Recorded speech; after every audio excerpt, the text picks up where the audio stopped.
This is Team Neeley Real Talk, where real estate meets real life. We're Alan and Valerie Neeley, real estate professionals, spouses, parents, and believers who know that there's more to life than just the next transaction. On this podcast, we'll talk about real estate, but also things that matter most, like faith, family, fitness, and finance. You'll hear market insights, behind-the-scenes stories, marriage moments, mindset shifts, and how we build with purpose and not just for profit. So whether you're buying your first home, building your business, or just trying to grow in life, welcome to the conversation.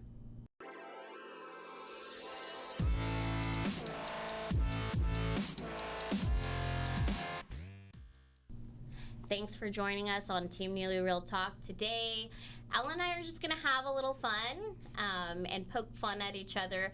We have some questions prepared. So what's super fun about this is that Alan does not know my questions. Great. The rules are we are supposed to be very honest. That's not a problem for me. Alan's very PC, you know. I'm trying not to be, okay? Just No, I love that trait about you. So it's totally okay. Okay. But I would love a little bit juicier of details of answers. But it's also okay. I don't want to make you comfortable. We also have our roles, you know, so it's okay. He's a good man. So he is always very PC. I'm trying to be the one of sound mind here. You know. What, the Bible verse? Yes. Be of sound mind. Yes, I'm trying to do the slow to speak, slow to everything. Quick to listen, slow to speak, and slow to be angry. Thank you. You're welcome. And it's power, love, and sound mind. Thank you, sir. So quick to listen, slow to speak, and slow to get angry. I'm working on the slow to speak. We'll get to quick to listen. And then slow to get angry. That's why I'm in Muay Thai. But anyways, we have our questions here.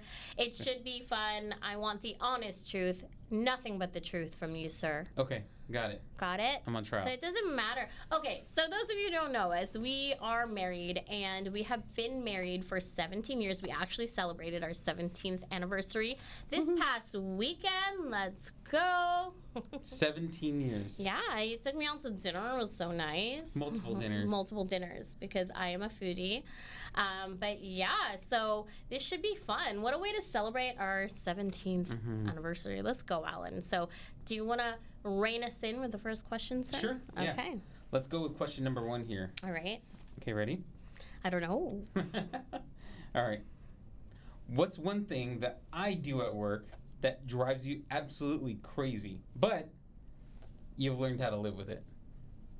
Oh my gosh, what a loaded one thing question. Okay, that drives you crazy. Okay. I don't need a list. Okay, I think I have come to terms with how you process things and think about things. Drives me nuts. But I would say, so I am actually the systems person in our business. And what drives me nuts is when you don't use those systems, sir. And I have to remind you like 20 bagajillion times to use the systems. But you know what? I love you. So I forgive you. Well, thank you for creating all the systems. There's so many. You're so welcome. There's such great systems. There's so many. You know, I think you would really love them too if you use them. Yeah. Except if I did use all of them, I'd just be doing that all day. Oh, that is facts. But you would be like AI. You would function like AI. You're trying to create Alan AI. Absolutely. That sounds amazing. Alan AI? Dude, let's go. Right. Okay. So my question for you, Alan. Oh, no. Ready? Yeah. Be honest. Be honest. How often do I win an argument in our real estate meetings versus real life?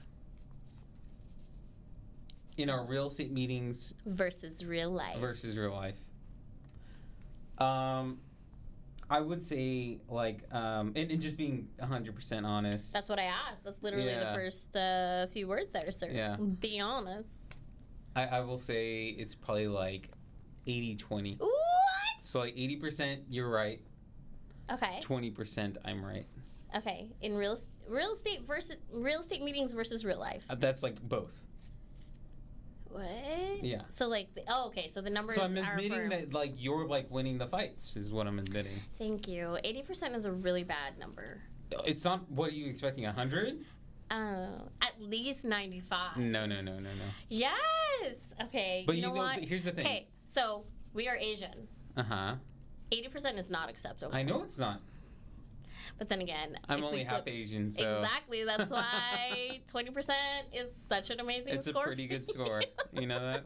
No, but you're like I would say okay. So 80%, yes, but I would say that there's like a 10% buffer there. Okay. Where, I will let you like win still, but it's actually you're a like good still not. Yeah. That's So you can say 90%, sure, whatever. Yes, 90%. That's an A. Okay. Next Okay. one, what do you got for me? So if you could take one task off of your plate forever, home or business, what would it be? Oh, easy. Dishes. Dishes. Yep, I knew you were gonna say dishes. I knew it. Hate dishes. I know. I love cooking. I love eating. Mm-hmm. Dishes I hate. Yeah. We need a. I would blowtorch them if that was an option. Yeah. I'd be like, who's that one rapper? He buys new socks all the time. Oh, that's Birdman. Birdman? Yeah. I would Birdman the crap out of our dishes and just buy new dishes all the time. But new socks versus new dishes, that's so much. And that's like something that's really heavy, not easily stored. Sounds like you gotta do more business, Mr. Neeley. Or you just need to get a butler, you know, to do the dishes for you. Okay, that's a dream of mine. I know. I've already told Alan that. A dream of mine is to have a butler named Jeeves. So if your name is Jeeves, meet us in about 5 years and I can afford you. Okay? All right, my next question. Yeah, go. What is something I do in business that makes you proud, but you don't always say it out loud? Proud. What makes you proud of me? What's funny is I tell you a lot of the things that I am proud of. I know, but maybe you need to say it more. I'm just kidding. Just say what you're proud about then. Okay. You do. So he's really great at communication. Like, that's why we made it to 17 years, I feel like. And so I have heard it all, but fine. What makes you... What really proud? Makes me proud in that I do in business. So That what you is do it in business. something I do in business that makes you proud, Mr. Neeley? So you do have a lot of great foresight. Oh. So whenever it comes to, let's say we are putting a deal together for our client, and you can kind of foresee like some of the pockets or the areas where there might be some difficulties, you usually voice it. Yeah. Yes. And I call that my Doctor Strange abilities. Yeah. Because you know how Doctor Strange in Endgame just... Yeah. That was my impression. He just looks around at all the scenarios, millions of them. And he's like, there's only one. It's only one. So that's me in business, right? Yep. Aw, thank you. You're proud of that? I'm very proud of that. Okay. Except, you know what sucks? What does suck? Is when you tell me that thing, and then I'm like, no, it's not. And then it is? And then I push towards whatever that is, and then it comes up, and I'm like, damn it, she's right. I mean, you really need to think about your previous question and your ratio. Yeah. 80-20, babe. 80-20. Okay. Okay. So for me, or for you, I guess, what surprised you the most about going into business together as husband and wife? Surprised me the most. I would say how much, like, I've become such a cheerleader for you, and how I didn't realize that would be a process of us getting into business together. Like, I think because we've been in business, like, we've just heard all the we know the behind the scenes stories, we know the struggles, we know the personal struggles, and it's very raw and transparent in comparison to, like, let's say other people, they have accountability people, right? Like, they have mentors or they have accountability. Like, dude, you're major accountability, like, at home, and same thing for me with you. And but I find it so cool because, like, it's just been such an amazing thing seeing you overcome the things that you struggle with. you know? Thank you. And that is the coolest thing I would say about working with you, and that surprised me. It surprised me that would be a thing that I love the most. A lot of things that we've had to overcome, right? Or at least the both of us, and also. I mean, 80% me, but you know. But yeah, no, that's good feedback. So, thanks for saying that. Yeah. All right, this is a fun one. Let's go, Mr. Neeley. Okay, marketing is a part of what I do. I love marketing. Pretty good at it. If you had to take over all the marketing for a whole month, that's scary. What part would you panic about first? What part would you panic about first? Oh God. I know exactly what I would panic about. Okay. It would be about all the Photoshop skills that you have using different programs. Sometimes I turn on your computer, I'm like, what the heck is this? Oh, yes. There's so many little like buttons and dials and everything, and I'm like, I have no clue. One time, I remember you were going out of town. Do you remember this? Oh, and yep. And you made a 7-minute video on my camera. I forgot I did the video, though. Yes. Okay. And that way you were like, Alan, when I'm out of town, I cannot do this for you. So here's a tutorial of how to edit a brochure on the computer. Oh, sounds so not controlling of me. Yeah, I know. And you went through and you went off, and I think you were serving in a different country at that time. Yes. And sounds about right. And then when you were out, I went ahead and I probably spent 3 hours completing something that took 7 minutes for you. Yes. You know, to do. So that's what would scare me. Yeah. Having an anxiety attack. It's all coming back to me now. Putting together a flyer.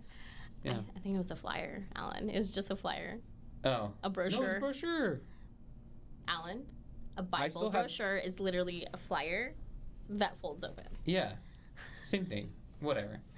Now you'd probably just pay someone to do it, though. I would. I totally would. But back then, we were so ahead of the game with our stuff. But I could totally see you panicking. Yeah, I'd probably still panic. I still have the video. A little bit of background, though. You are not the most tech-savvy person in the whole wide world. Not at all. Yeah, we always joke around. So Alan will have this thing. Technology hates him. Mm-hmm. And so I don't know how we're going to function when we're in AI, in the world of AI. Because, like, Alan, I kid you not, he was so frustrated one day. He was spending so much time just trying to print, like, one document, and the printer would not go. I jokingly put my finger on the printer, and it started printing. And he was like, are you kidding me? Stupid printer. That's the printer's It wasn't fault. the printer. Hey, be nice to the robots, okay? Mm. All right. Your question for me. You're next, yeah? Yeah. Okay, let's go. What do you got? Let's see here. How do you switch from business partner to wife/mom mode at the end of the day? Oh, that's a really good question because I feel like I'm just going crazy all the time. I'm just kidding. Mm-hmm. I think that's so multifaceted because it depends on what version of mom the kids need, because our kids are so freaking busy with all their activities and whatnot. So to give a little bit of background to our audience, so our son is in the entertainment industry. He's managed by some really great managers who also manage Sabrina Carpenter and some amazing child actors who've been on things like Fuller House, Avatar, the Blue People movie, and whatnot. And so he has his own business that he runs. And, you know, separating all of it, I work really, really hard. I would say I work really, really hard to make sure that I'm in each bucket, right? In each mode. But another thing that I work hard at while I'm doing business, and I'm working with you, or I'm helping Ethan with his business, or Leilani with her things, I still try to keep portions of myself a part of it, so that it's not strictly just like, oh, we're doing business. I try to keep the wife aspect in it, so that I'm being cognizant of your specific needs as a whole. And then same thing with our kids. I'm very much aware of, hey, does he need mom right now, or does he need his coach? Does he need, what does he need right now? What kind of encouragement? It is difficult, But I think where my passion and heart is for all of you guys to succeed, I think that keeps me really grounded to make sure that, hey, my head's in the right space when I'm entering into business mode, mom mode. But I always say this, though, me and you have been really, really great at just being cognizant of when we need time for just us. Yeah, when sure. we need time for just us and not business, right? Mm-hmm. Because we've had some really gnarly like business seasons where it's just like go, go, go, go, go. And then I'll turn and look at you and I'll be like, man, I miss you. Mm-hmm. Like you, right? Mm-hmm. Not business Alan. And like you're a really good, you do a great job like as a husband and partner, realizing it too. Because sometimes we'll be driving and you're like, gosh, we need a date. Mm-hmm. Like we need to go out and not be business. And so I feel like because both of us have been really good at that, we've been able to keep it as balanced as possible. Yeah. But it is hard. We have a lot on our plate, and it's very messy, mixed up with our personal and business life sometimes with our schedules.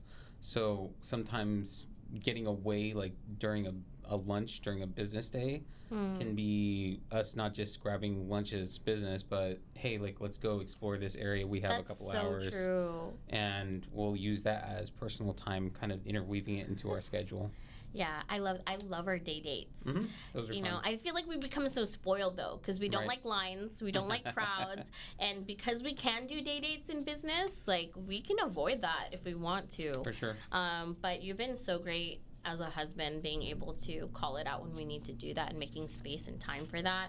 And then incorporating our kids. We're very open with our communication with our kids, and we're all go-getters. And we've had that question before. Like so many people have asked that, right, Alan? Mm-hmm. They've been like, how do you guys do it all? Because outside of this, okay, like I also do Muay Thai, right? Yeah. And all my other activities and crazy things that I come up with that I want to do. But I think what keeps me grounded is you guys, our values, and then of course our faith, right? Because we're always very active with our faith, so then it transpires to everything. It kind of is the glue. Yeah, I would say that's a long answer to your question, and I'm so sorry. No, it's okay. But I feel like that was also kind of complicated, Yeah, I mean, like, we don't live the simplest life. We do live a complicated life, which means that there's a complicated answer behind it. Yes, but we're all going for big things. Yes, I know. And I love that. I love that each one of us has our thing. I love that Leilani's doing her thing and going for architecture. Ethan's doing his thing. He's an actor, singer, ballroom dancer, extraordinary guitar player, skateboarder, whatever else it is that he's pursuing. And you, business, dude, you're an amazing coach. You dominate when you are in real estate, and I can't wait to see what other businesses you do. And I have so many. I come up with 50 bajillion ideas every single day, and I don't know which one to pursue. But we're gonna do it because I love life with you. 17 years, bro. Okay. So this question is, what do you think makes us a better team because we're married?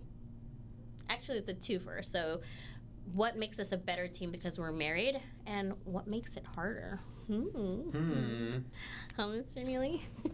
I would say what makes us a better team is I don't just know you on a business level, but also on a personal level. Yeah. And because I know that, I know of like your trigger points. I know when is the best time for you to step in and take control of whatever that is, because your the things that you're suited for, your talents, your abilities, whatever it is that you have at that moment, they trump that time over what skills I bring to the table. Right. Right. So that's where knowing your partner is not just, hey, what's my business partner and what are our assignments, but who you are definitely helps out in me saying, you know what, this is the time for you to go ahead and step up, so why don't you go ahead and take this one, right? And vice versa too, right? I know that you do that with me, and there are moments where it's like, hey, like what is good about working with the both of us is that we're not just a one-trick pony. Yeah. We have a lot of talents between both of us that we can use for the benefit of our clients. Right. Yeah. So marriage telepathy is what you're saying helps. Basically, to wrap it up in 2 words, marriage telepathy. Yeah. Yeah. We've got that on point. So what makes it harder? What makes it harder working with you? Is that what the question is again? It is. What do you think makes us first one was a better team because we're married, but what makes it harder? Yeah. What makes it harder is, sometimes the emotion part of it can get in the way. He's talking about me, guys. Yeah. I'm literally, when he says the emotion part of it, I am the emotion part. Yeah. But, people always say, like, oh my gosh, it's great. Like, husband and wife, you guys have built-in accountability, right? Yes. To do the things that you need to do, the objectives for the day, whatever it is. But what they aren't considering is the emotional pull that you have on me because I'm your husband. Yes. And it's like, well, you know what? Let's not do this, or I really don't feel like doing that, or whatever it is, and I have to either say, at that moment, no, we need to. Yes. Or, you know what? Yeah, let's go ahead and take the rest of the day off, or whatever it is. I think that's hard for you too, because my love language is quality time. Yes. So I'm just always like, when can we dip for quality time? And we love each other, so we want to have that time.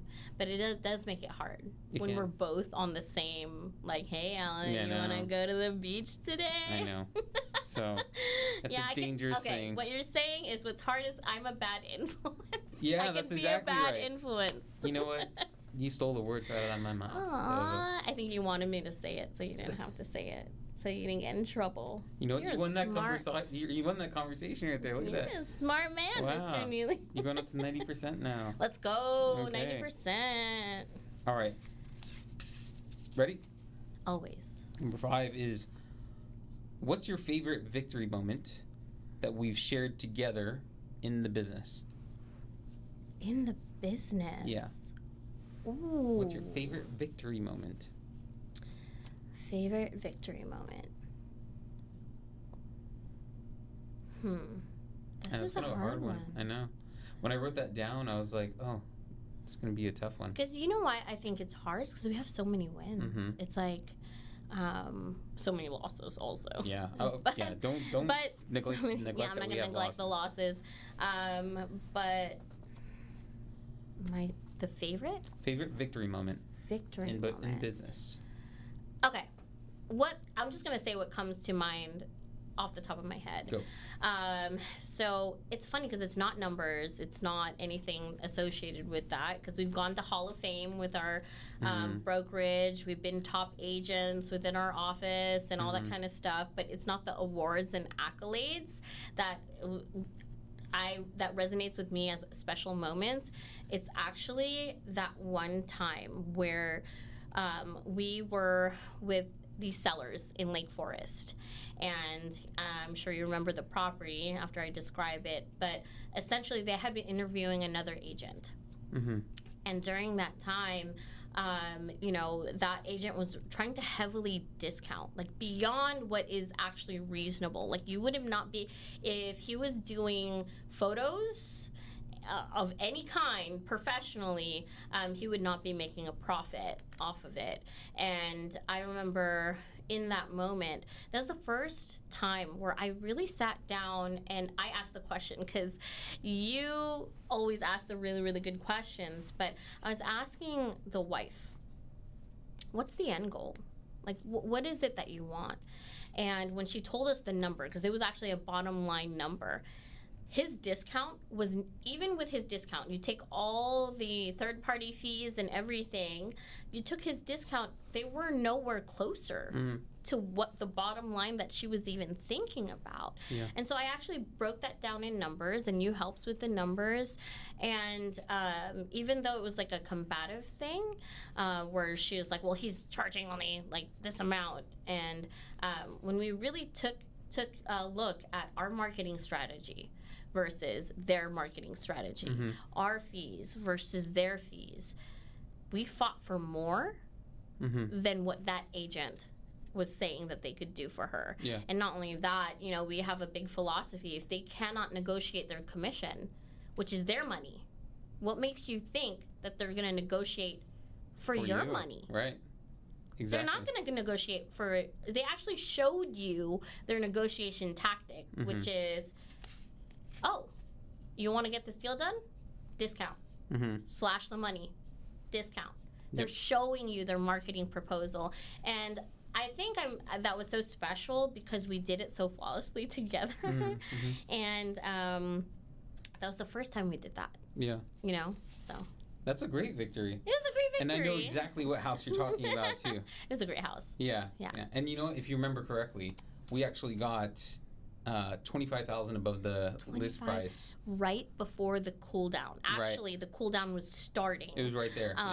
And so, we were just coming off of the crazy multiple offers at that time, and we were watching the market like crazy and looking at the data, and we're like, there's a slowdown happening. And so we knew we had to shift. We had to move quick. We had to move quick and shift our strategies with the negotiation that took place so that they can get that. So I was really proud of that. That scenario with that specific seller in that house, with the way that we sold it, we actually got them the maximum amount of profits. Like literally in, was it 2 or 3 years, $500,000 they made. Yes. Right? And then all the other houses that had listed with that one, they were all going back on the market. Yeah. You know, they listed around the same time as us, got into escrow around the same time, but they were all falling off. And after they fell off, they stayed for so long. For at least 3 more months, But it's because they didn't know the market shift that was happening. They were still negotiating. Like, it was like a hardball type of market. And so I'm sure they thought that they could get better offers or better deals when the buyer was being unreasonable. But we saw that and we're like, no. We have to shift how we negotiate with this buyer, or else we're going to be sitting on the market. We're going to be just like them. Exactly. Yep. Cool. That was a win. Good job, Alan. Good job. Okay, yeah, and that was your question. Okay, my turn. Ooh, this is a fun one. No. Okay, I like this. I don't like fun ones. Those are hard. Okay, your definition of fun and my definition of fun are very, very different. They are. But this is fun. Okay. I have a memory already. Okay. What is your most embarrassing memory in your entire real estate career? I hate these questions. No, they're such good questions. No, you know why? It's because the embarrassing stuff I actually like block out on my memory. Well, you had like a trauma response. Yeah. And you're just like, no. I'm sure. Honestly, I don't know. Think about it, Alan. Embarrassing. I have one if you need it. Okay, go ahead.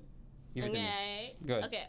I'm gonna say. Is it for me or for you? Because I know an embarrassing one for you. Don't you dare, Mr. Neeley. I'm not going to. It's my cool. turn. It's your embarrassing moment. Yeah. Technically, it's both of ours. All I have to say are a few words: Kodo, pants, ankle. Kodo, pants, ankle. Come on, Alan. Kodo, pants, ankle. You don't remember this? No. Okay. I was thinking about a Kodo one for you. Remember? When you twisted your ankle? Oh, yeah, is that the one you're talking about? Alan, Kodo, pants, ankle. Well, I didn't know. Well, I was like, pants? Someone take the pants off? You blocked out your embarrassing part, but you remembered mine. What was my embarrassing part? What do you mean? Okay, guys, I'm going to tell you Did I rip my pants? Yes! Oh my gosh, I told you. I forget.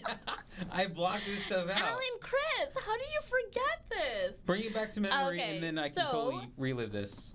You were walking with me because open house just ended, so we went out to go get the signs. Yeah. Okay.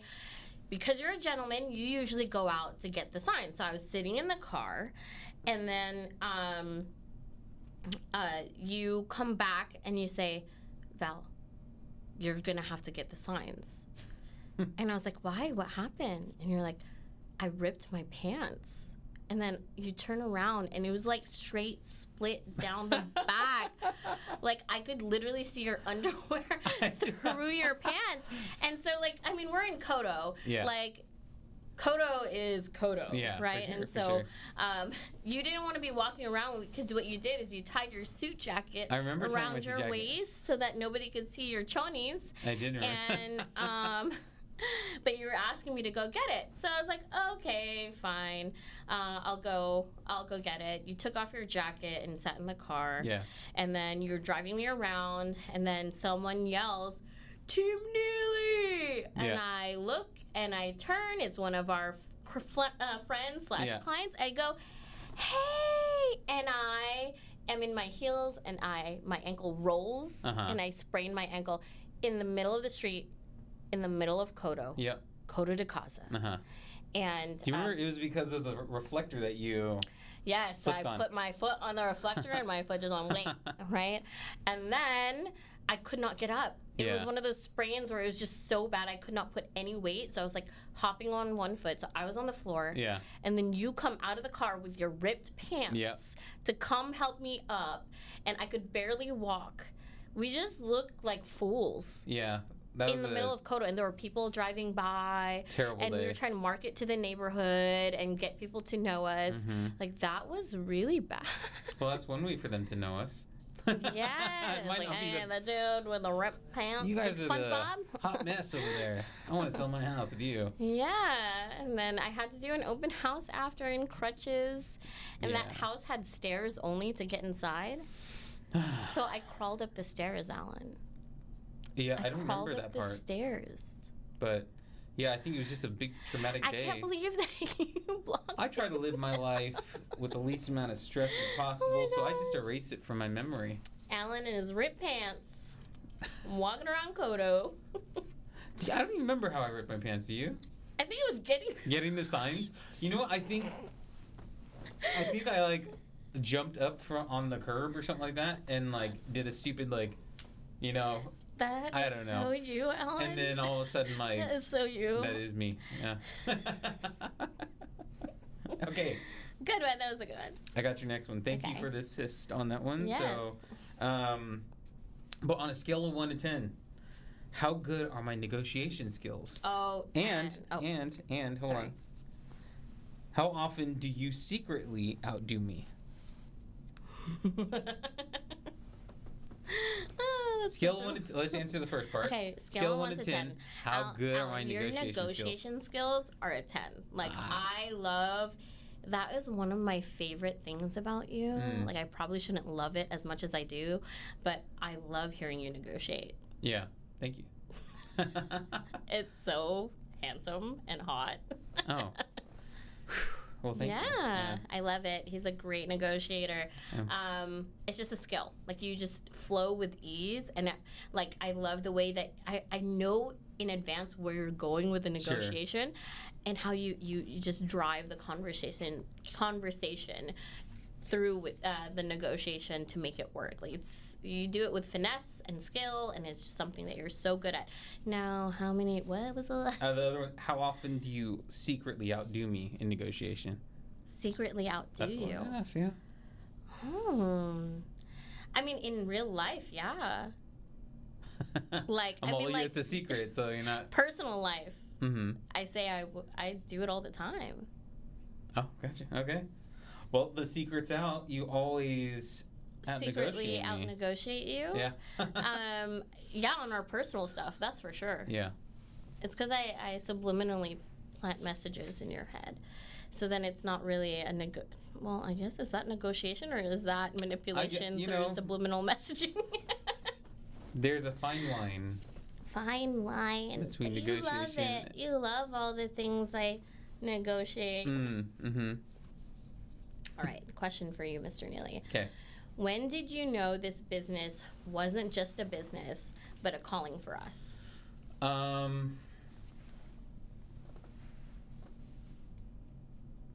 would say like by year number 3. Mm-hmm. Yeah.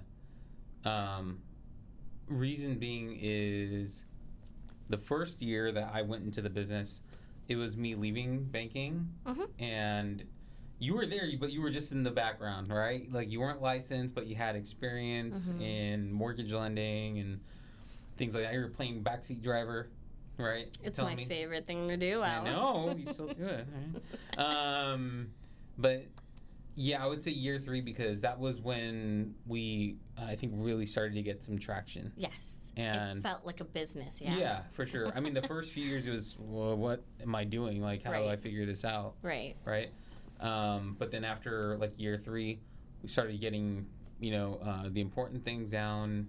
I mean, it's not like we're not still learning. We're constantly learning. But always. Year 3, I would say, is probably about that time. Cool.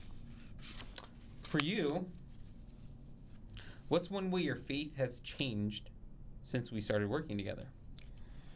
Wow. What a crazy It's a big question. That is a big question. So I would say a lot has happened personally. And I would say that my faith has always been one where, I grew up with a very childlike faith. And so nothing and no one could convince me otherwise regarding the things that I believed. And that I was very super positive, almost too Pollyanna-like, right? Which isn't bad. It's not a bad thing. But then life hit. Life hit many, many times. And I feel like God used our business as spiritual sandpaper, just like he uses, like, other people around us as spiritual sandpaper. But then life hit and got hard during many, many moments, the loss of my sister, and then the responsibilities behind that, too. I just got, everything was just so piled on. I came from a very dysfunctional background, and that tacked on with everything. I would say my faith is different because I know God deeper. I know God deeper because of the struggles that I've been through. I know God deeper because, when your faith is tested on if he's going to answer or not, and those moments where he didn't answer, I really had to face what my beliefs are and who he is and who he is to me. And so my faith is different in that it's not. You would think that when you viewed me before, my faith was stronger because I was just so positive and nothing could faze me. Bad things would happen and nothing would faze me. But my faith is stronger now because of all the hardship. Yeah. And I know him. Yeah. So. Sorry. Thank you. That's okay. It's raw. It's real. That's the thing. When... I hate crying. It's part of character development. Yeah. And it sucks because you have to go through it. Yeah. But at the same time, it makes you stronger and it makes you become the person who God wants you to be. Right. Right. And I wouldn't say it made me cynical in a sense, Can be. But it just solidified it. Because I wrestled with him. Yeah. Argued with him. Complained to him about things. But that is a real relationship, right? Where we iron out the tough stuff. For sure. And so yeah, it's not a highlight reel, right? Yes. It's not everything that's just all positive and there's the hardship behind it. Yeah. So. All right. Hold on. Let me get take a little sippy. All right, Alan. Woo. Okay. Hit me. Okay, this one's not as serious as yours. Okay, what is your love language, and how does that show up in how you treat your clients? Oh. Let's see here. First of all, you have to say what your love language is. I know it, but I'll let you say it. Yeah. Well, I would say two things. my top 2 love languages are physical touch and acts of service. Yes. Now, I'm not going to really give my clients physical touch other than like a hug or something like that. That would be a lawsuit. Right? Let's not do that. All right? I'll express my love for them through acts of service. Yeah. Right? So, I've always been like that. Always been thinking about like other people and putting their needs first a lot of times. So, I try to put myself in their position, their shoes, and say to myself, how can I enhance this situation a little bit more? How can I make this better for them? How can I serve them at a higher capacity? How can I make their life better? Right? And so through my love language of acts of service, I will go out of my way to do things that are a bit unconventional. You know? And I would even say, like, it's funny because your acts of service, learning that, because obviously that's not my love language, and that's actually where we had the most arguments in our marriage, is because that's just so different. Acts of service does not translate with me. No. Right? You just think it's regular. I'm like, okay, sweet. Thanks for changing my oil. Yeah, like, I remember you used to be so, like, proud. Like, hey, Val, I changed your oil in your car. And I'd be like, okay, cool. Yeah. Thanks. You know? And you weren't happy that I wasn't like, oh my gosh, Alan, thank you so much. I love that. Thank you for changing my oil. You just alleviated a burden off me, right? Burden. Yeah. I know. Burden relief. Yeah. But now understanding that and knowing that, I love seeing all the little things that you do. Yeah. The little things you do for our clients that they might not even notice, you know, but it doesn't go unnoticed because I notice because I know your love language. So I definitely see that in our business. Thank you. Yeah. All right. What are you on? Question 8? I have no idea. Okay. Ready? Yes, always. What's one thing you wish your clients knew about you beyond being a realtor? Oh. You know, that is very hard because I'm so open and transparent. I literally don't think that there's anything that I would want them to know. Yeah. That they may not already. We're so real with our clients, like, which is why I think after our transactions, they just know us so well. And I've heard some of them say, oh, that's so Val, or things like that. And it's because they know us. Yeah. Because we don't deliver anything but us. And I think that's something that they really, really appreciate. I also share my entire life on social media. That's what I was gonna say. And my thoughts, like, it's not like you hold back, like, on social media. I even like say the crappy stuff too, you know. Or like I got a message one time about something that I had said online, and then or in my stories, and they were like, you know, it's crazy because you post, and I know you're posting exactly what you're thinking. That's how transparent I am, and you know that might be a fault of mine, but I also feel like that's a huge strength. Now when AI takes over and they, you know, need to deep dive into people so that they could annihilate them and figure out where they're at, like, I would be easy target. Because all your stuff's out there. Because all my stuff's out there. Got it. So, hey, don't stalk me, okay? If you're a creep and a weirdo, no stalking. Yeah, no stalking allowed. Don't message my wife. It's like, I got it. That's why I take Muay Thai, right? So that I can defend myself. Unless it's to sell a house. Then, okay, we can talk. Right? Yeah. Hey, we have standards. I know we don't work with creeps. No creeps allowed. No creepos. Get out of here. Okay.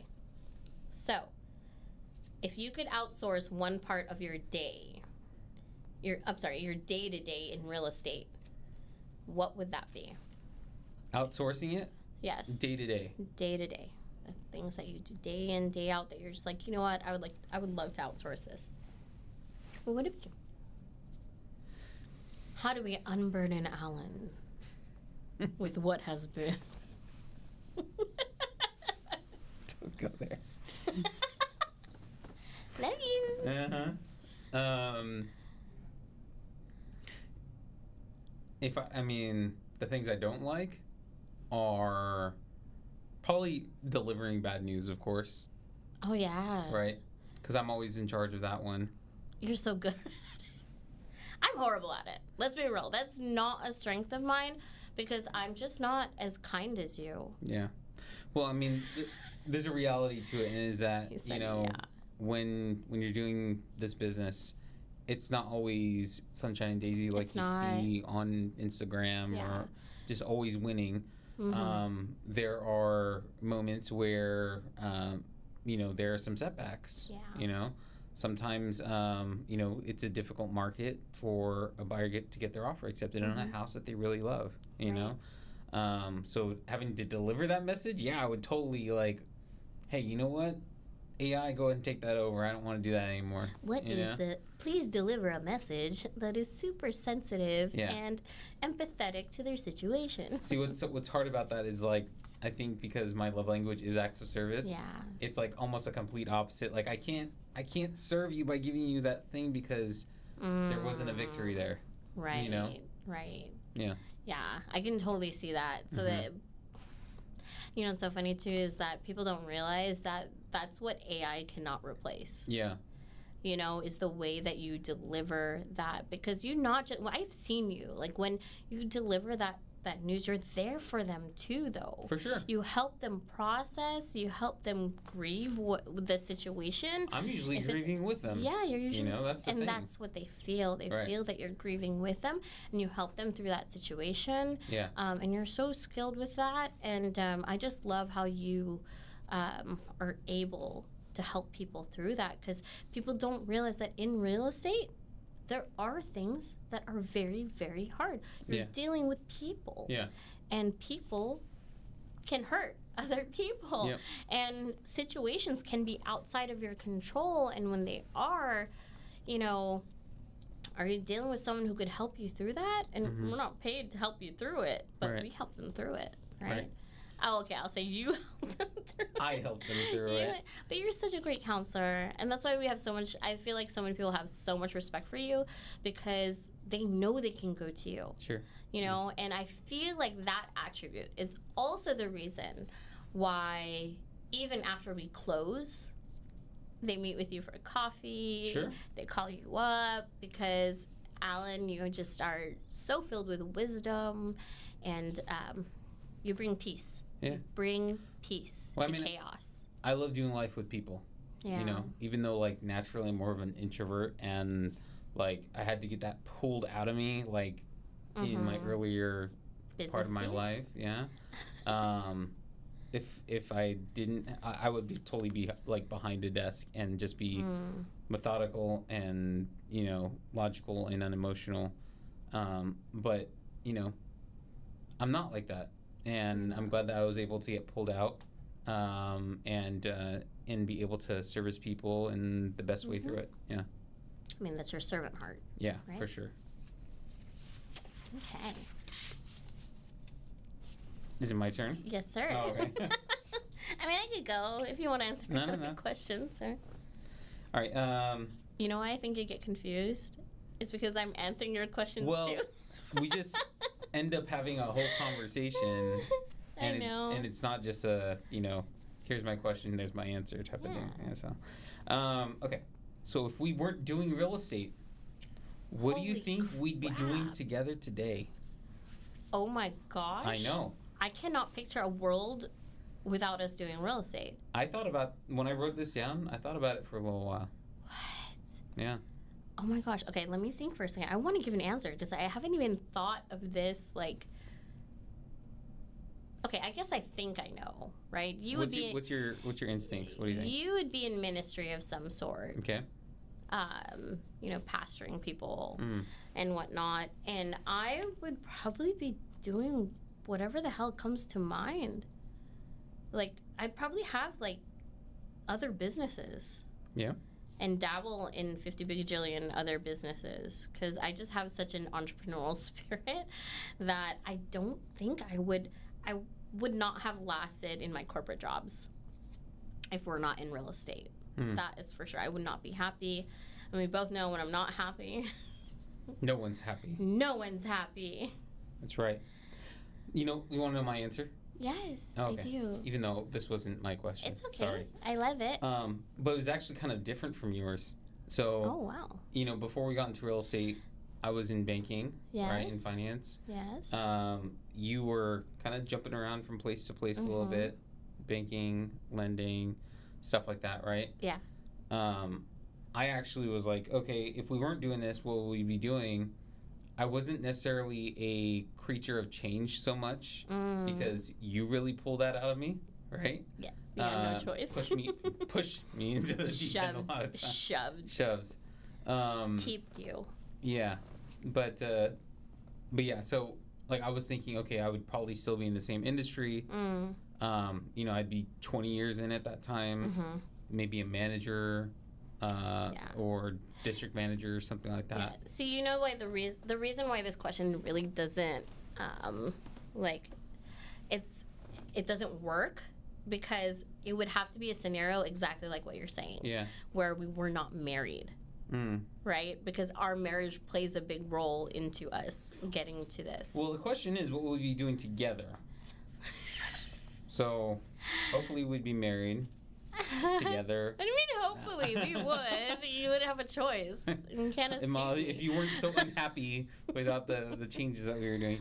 But what I was saying was that I would probably be in some type of management role at banking. Yeah. And you'd probably be, you'd still have that spirit and that hunger, but maybe in, something that was within the field that you were working in. Yeah. So you would be, putting together bigger deals in the mortgage field. Maybe. I don't know. I probably would have gotten sick of it, You probably would have pivoted and done something else. Yeah. Again, 50 bajillion different businesses. I know. That's the closest we'll get to. But that's not together. Okay. Yeah. Valid. See? Valid. So what do we have? I don't like that question because there is no reality where we would not be together. Okay? Okay. I get it. I get what you're saying. So, let's reframe this just for a second. If we were together, working together. I'm sorry, I misunderstood. I meant like married together still, and like working separate jobs. Separate jobs. If we were together and working the same jobs, and let's just say we got into real estate, it didn't work after a couple of years. What would we be doing today? We would own a juice shop. Yes. Because of your background as a manager. I would be a master smoothie maker. Yes. Yamba Yes, and utilize my background in that, and that's still maybe in the future, as one of our businesses. When we retire, two old people will be like, "Hi, youngin, have some healthy juice." Just like that, right? Absolutely. And you'd be like, back when I was your age, I was a manager at Jamba Juice. Okay. And I was so healthy and a real good young whippersnapper. Boy, was I a handsome young feller, just like you. And then you do that blank old man stare. Would you like a shot of wheatgrass? Wheatgrass? It's great for your rat. All right. Okay, sorry. No, you're good. Is it my turn? Yeah. I forgot that time. Okay. What is one thing you think you do... Oh, sorry. What is one thing you think I do better than 99% of the agents out there? No pressure. What is one thing you think I do better than 99% of agents out there? You're in a safe space, Alan. There are no wrong answers. I know. I'm genuinely thinking. Because we didn't rehearse these questions, by the way, guys. I'm just saying that in case you're nervous. No, I'm not nervous. Because you don't think that this is a safe space. Safe space. Okay. Safe. I would say that what you do better than most agents is analyzing deals. And also knowing when a client is a client and when they're not. Oh, yeah. I think a lot of agents will hang on to something that's there that's really nothing. Yep. They hang on to clients who are not really clients. Yeah. And you're like, no, they're not your client. No, that's not a deal. And literally just like that. Just like that too. And they'll be like, but what do you? And you're just like, no. Yeah. No, you're just because you're doing showings does not mean that they're your client. Right. Just because you're driving from place to place does not mean that they're your client. Yeah. You know? And even listings, I would even dare to say, even if you have a listing contract signed, does not mean that they're your client. Yeah. And reason why I'm like that is because, you know, without motivation, there's no reason for them to even be selling. There's no reason for them to be buying. So what are they doing with you? Mm-hmm. Just a thought? Like, if it's nice.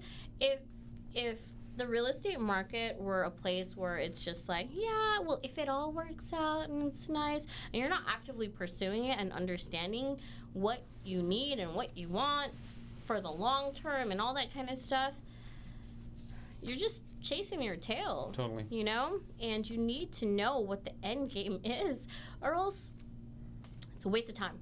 It's a waste of their time. It's a waste of your time. Yeah. Yeah. It's really just getting a clear picture and, you know, knowing what skills that you have to ask the right questions. Exactly. And to have a full understanding of what their motivation is, like what you were saying. Yeah. Right. And sometimes motivations change, and that's valid. Sure. But you need to know that, or else, like, again, I have those agents who are like, yeah, someone called me yesterday. They want to see this house. I have a client. I have a lead. And I'm like, you might have a lead, but I maybe wouldn't even call it that, because are they committed to you? Are they going to use you? You show them the house. You open the door. Are you being just a glorified door opener, or actually are you actually being an agent? Yeah. Like a representative, a representation of that person in the market, in negotiation. So, yeah, you're right. I'm very, very, I know when it's a client or not. You know? Yep. Thank you. Mm-hmm. All right, looks like we're getting to the last questions, correct? Yes. We should be at lightning round. Rapid fire Questions. Yeah. Okay, you go first. Okay. Read yours. Ready? Yes. Coffee or tea? Tea. Green tea specifically. Cold calls or open houses? Open houses. Okay. Oh, these are so easy. I know. Ready? Yes. Gym or a nap? Oh my, gym. Gym, really? I'm gonna say gym. Hey, what was that? What do you mean, really? What was that? Gym or a nap? Gym. You gotta say it confidently. Gym. Good. Okay. So if we're talking about the Muay Thai gym, it is definitely gym. If it's the regular gym, nap. Nap. Okay, see, that makes more sense. Okay, got you. Okay, ready? Uh-huh. Deal killer or deal saver? Oh, I'm a deal saver. Mm. Is that what that meant? I think so. Okay. All right. Anything else on your rapid fire? Is That's my it. turn? Okay, Mr. Neeley. Let's go. Lightning round. Text or call? Text. Suits or sweats? Suits. Okay. DIY or hire it out? Hire it out. I think it's because of how many DIYs I've had to do. Yes, I'm tired of DIYs. All right. Favorite real estate buzzword you secretly hate? Could it be a few words? It could be a few words. It could be a phrase. Okay, it's a phrase. Ready? Okay. Honey, stop the car. Oh, bolded, all caps. Oh. That when you see that on the description, you know that they've been in the business for over 30 years. Oh, 100%. Like you were saying your age. Yeah. Right? Actually, I'm really wondering what Gen Z realtor Oh gosh. descriptions are going to look like. Check out the vibes. Okay, you just showed your age just now. What Gen Z person says that, Mr. Neeley? Oh my gosh. Okay. Sorry. Well, got a little too into it. I love your answers and the questions. That was really, really fun. Yeah. You know, we've been married for 17 years 17 now. long years. And wow. I'm just kidding. Long? It felt like, honestly though, it felt like a snap of my fingers. Oh, okay, good correction. It really did. Snap. All right. all of a sudden snap, and I have 2 grown kids and adult children. Yeah, adult children. But you know what's so cool about our marriage that I absolutely love is that it has been incorporated into our business. And I feel like, and I don't know about you, but our relationship is so strong. Our personal relationship is so strong because of the business. Yeah. And I feel like some people, it would be the opposite.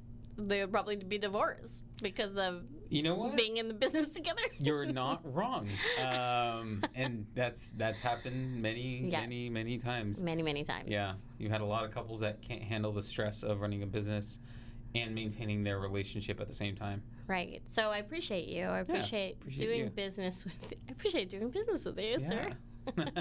But also life and marriage, and it's been a cool 17 years, I would say. Yeah. But I also feel like that's why we have so much to give to other people when it comes to even relationship advice and exercises. Totally. Like, in our 17 years, I do want to ask this. Like, what has been the best tool to work with each other? Like, and help each other, like, as a married couple. Like, you know how we've gone to different marriage events. Yeah. We actually haven't done marriage counseling, but it's because we go to marriage seminars and events that I don't feel like we've ever needed to. Right. Unless we do, Mr. Neeley. No, I think we're fine right now. I know. Right now? I'm just kidding. No, but you were asking, like, what's the most important thing that... Yeah, your favorite thing that you've taken away or use, or you value the most. Yeah, I would say what I value the most and what I think has made us really stick this whole thing out is that we put our marriage first before the business. Yeah. And we did that by exactly what you were saying, doing marriage seminars, studies with our small group about, how couples and relationships work, having a better understanding of each other as you individually, but also as men and women. Right. How each one of us, one of the best marriage books out there is Love and Respect. Yeah. Right. Yeah. And I did like that going through that study helped me understand that you need more love and I need more respect, and that we portray those things in a little bit of a different way. Right. But when we are able to get those things in line with each other, then it works. Right. And at the end of the day, like, I want to give you that respect. Yeah. Because you show me so much love. And it's not because of that either. Like, you deserve it, right? Like, I admire you as a businessman, as a father, as a husband, as just any relationship that you're in, any interaction that you're in. Like, I genuinely respect how you approach those relationships, how you approach conflict, chaos, all of that stuff. Like, you're a good man, Mr. Neeley. Oh, thank you. And you're a great woman, Mrs. Neeley. Don't call me Mrs. Neeley. One of our kids' friends called me Mrs. Neeley, and I was like, oh my God, that makes me feel so old. Well, you know what? You're not old. Thank you. Don't even worry about that, honey. I'm not worried. Thank you. It did worry me when they said that, though. It's okay, Mrs. Neeley. That's fine. You go and grab some more. It also makes me think that you're referencing Pride and Prejudice. Mrs. Darcy. Mrs. Darcy. I know, one of your favorite movies. Whatever. Yeah. But yeah, thank you for your... I mean, you're not a guest. Why am I thanking you? I don't know. I'm like, we're going to come back and do this again. You need to be here. Right? Yeah, we'll do it again. We have more coming. We're going to be talking more about the real estate industry, more about the practices that we've done, too, as a couple. I mean, one of the things that I was thinking of from the marriage conferences when we were talking about that is that when there's conflict, you don't address the conflict as a married couple face to face, because that means, adversary. If you go against someone, you actually talk side by side, because then that means that you're on the same team, and then that too, reminding each other, hey, we're on the same team in the middle of an argument, right? How much has that diffused situations? Oh yeah, no, that's a great perspective, and it has definitely diffused and brought things together many times. Yeah. So, yeah, this was a great time. I loved hearing your answers. It's funny because I thought I was going to know some of them, and some of them I actually didn't know. Wait, so you weren't like 80 or 90% right? Wow. Jeez. Maybe, oh my gosh, this is not okay. Maybe we need marriage counseling. Thanks for hanging out with us today on Team Neeley Real Talk. If you got value from this video, make sure that you like, subscribe, or share it with someone who needs to hear this. And if you're looking to buy, sell, or just look into what your next steps could be in the process, you can connect with us on teamneeley.com or on our Instagram at Team Neeley Real Estate. Until next time, keep building with purpose and living with heart. See you next time.